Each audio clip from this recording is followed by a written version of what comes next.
Photocollage. Donc la démo photocollage d'un petit visualisateur, viewer photo. Très simple. Il permet de créer des collages. C'est une fonctionnalité que j'ai trouvée dans Google Picasa. C'est un petit truc très marrant. Vous sélectionnez un ensemble de photos, puis ça vous crée une espèce d'image avec vos images posées en tas, n'importe comment. C'est joli. Donc là, je vois que cette application Swing, elle utilise le drag and drop. Elle n'utilise pas les icônes classiques habituelles, vous savez, de Windows, petit machin, ou un petit rectangle, on ne sait pas trop ce que c'est, on ne sait pas trop ce que le drag and drop, c'est bizarre. Alors que dans Mac OS X, par exemple, on drag and drop quelque chose, on voit effectivement l'objet en transparence apparaître. Donc c'est super. Il y a des animations, et il y a des vignettes de haute qualité pour les images. Vous allez comprendre pourquoi je parle de ça. On va commencer par la démo elle-même.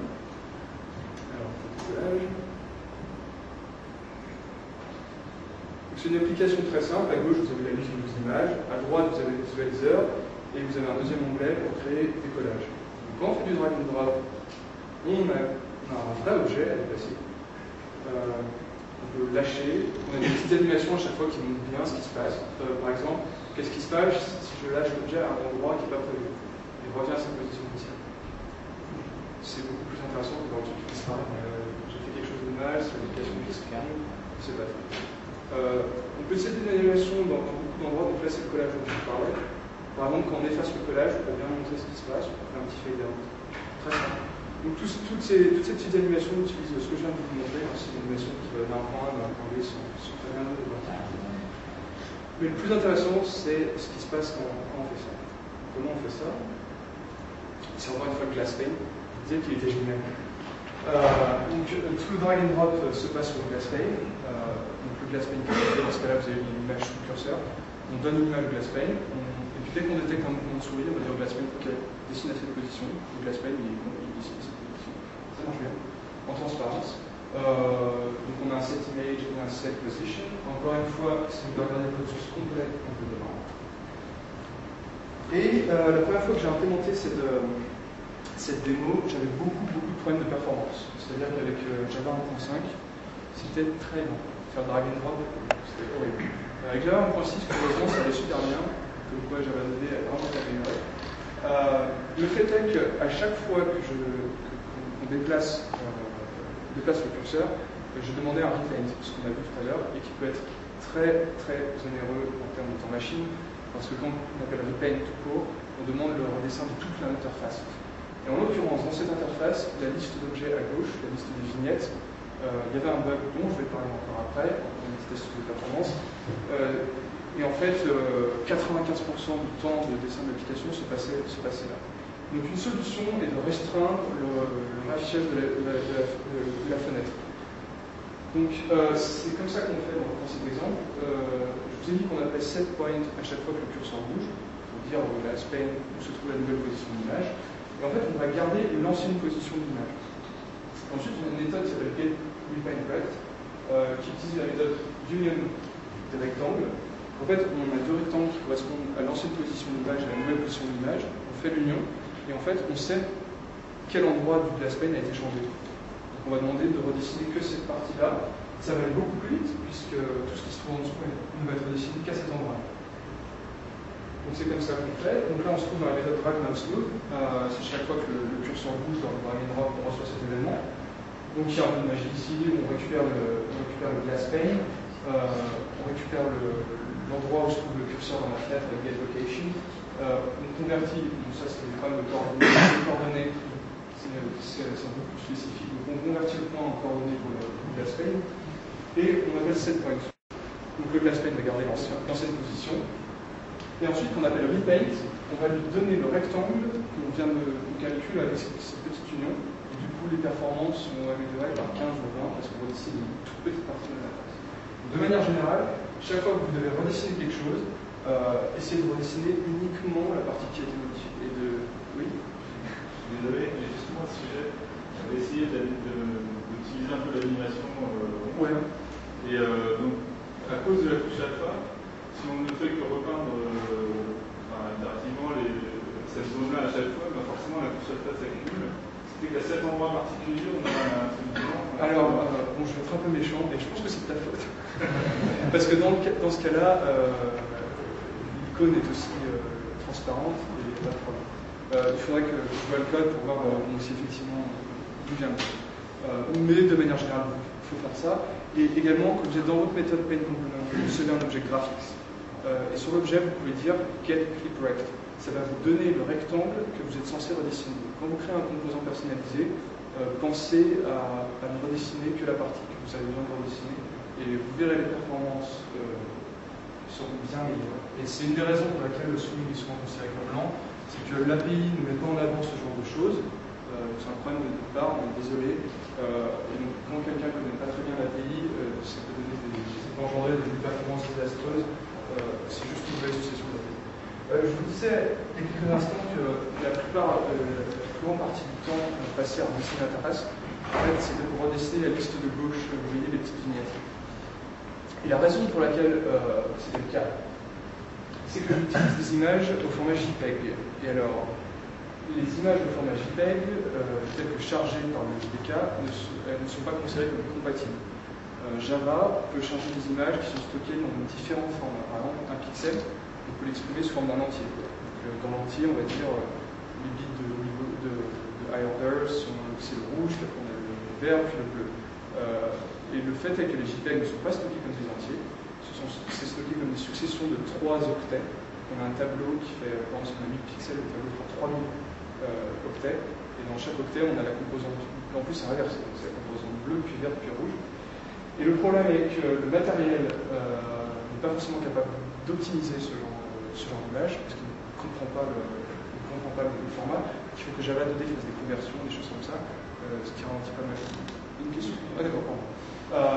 Donc en fait, simplement en convertissant des images JPEG qui étaient on va dire, incompatibles en images compatibles, j'ai amélioré la performance par 20. Donc chaque fois que vous avez des images JPEG, utilisez cette petite astuce.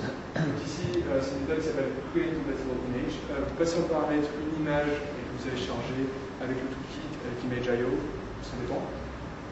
Vous retrouvez le Graphics Environment qui vous permet de prendre le default screen device, votre écran, qui vous permet de récupérer la configuration de l'écran. Et vous utilisez la configuration de l'écran, vous c'est ce qui est en rouge, pour créer l'image compatible. Ensuite, vous prenez votre image incompatible, vous la dessinez dans l'image compatible et vous jetez l'image incompatible. A priori, on perd du temps, mais à l'affichage, vous allez gagner énormément de performance. Encore une fois, contactez-nous, on vous donnera le code source pour que vous puissiez réutiliser ce genre de choses dans vos applications. Un autre gros problème avec les images concerne le redimensionnement des images. Il y a une méthode qui est très intéressante, qui se trouve dans l'interface image, qui s'appelle getScaleInstance. On donne une largeur, une hauteur, et ça va redimensionner l'image. Pourquoi ne pas utiliser ça? En fait, getScaleInstance est apparu dans JDK 1.0 ou 1.1, c'est très vieux, c'est en mode software, c'est utilise le CPU, c'est très lent. Et en fait, vous utilisez le matériel. Je vous parlais de la méthode drawImage tout à l'heure, qui prend en paramètre les coordonnées d'affichage de l'image, mais également ses dimensions. Donc quand vous passez les dimensions à l'affichage, en fait, ce qui va se passer, à chaque fois que vous dessinez l'image, elle va être redimensionnée. Donc, a priori, on se dit c'est beaucoup plus lent que de redimensionner l'image une fois, puis de la dessiner tout le temps. Là, à chaque dessin, on va la redimensionner. Par exemple, quand on fait une animation à 60 trains par seconde, 60 fois par seconde, on va redimensionner l'image. En fait, c'est la carte graphique qui va faire ça. Et vos cartes graphiques, quand vous utilisez une application classique, elles ne font rien. Et donc, ça va aller super vite. Donc là, je crois que les performances, c'est de l'ordre de x30 quand vous faites ça.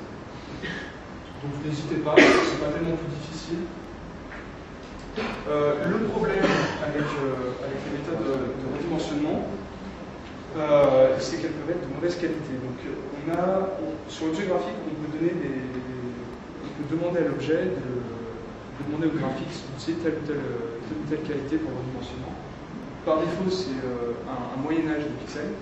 On a aussi d'autres algorithmes, un algorithme binaire et cubique, qui donne normalement des images très jolies à voir, avec des lignes douces, etc. Le problème est que quand on redimensionne une grande image dans une petite taille, ce qui était le cas de la démo que vous venez de voir, vous savez, ces grandes images à droite dans le viewer, et à gauche, c'est toute petite. Quand vous faites ça, malheureusement, le JDK a des algorithmes qui ne sont pas très efficaces dans ce cas-là, et vous allez obtenir un résultat qui est très laid. Donc il y a une technique qui est inspirée des jeux, dans les jeux on appelle ça mid-mapping, ils prennent une texture et ils la divisent par 2 à chaque fois, et j'utilise les différentes tailles de la texture en fonction de la distance d'affichage. Par exemple, si un mur est loin, on utilise une petite image, parce qu'on n'a pas besoin d'être très précis, si on va prendre une grande image. Et ce qu'on va faire, c'est qu'on va également diviser la taille de l'image par 2. Je vais vous montrer le code, mais d'abord, il faut bien que vous voyez la différence.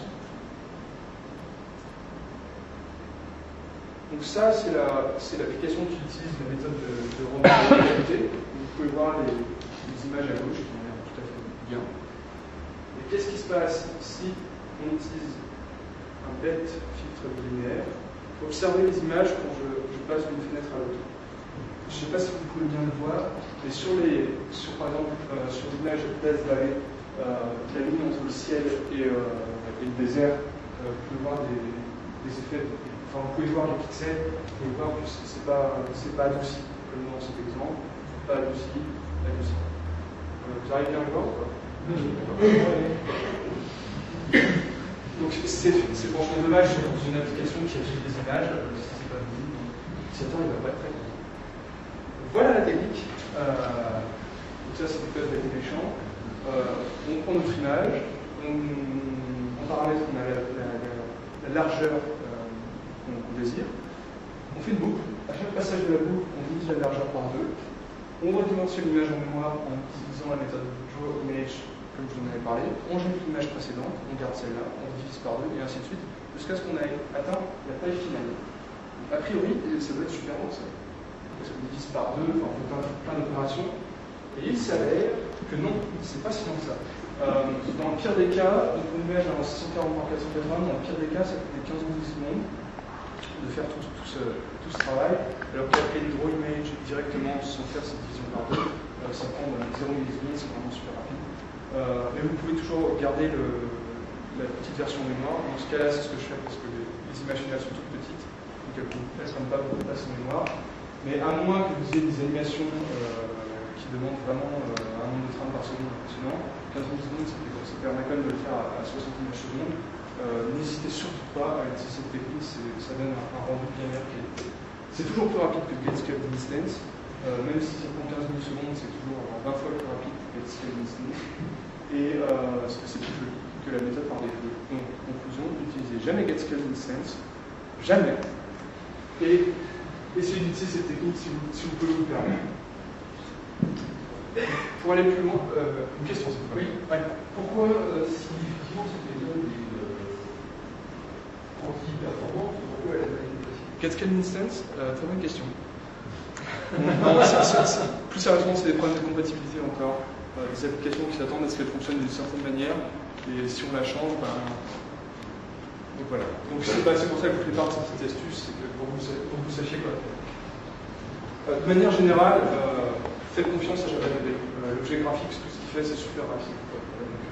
Donc, préférez-le à quoi que ce soit.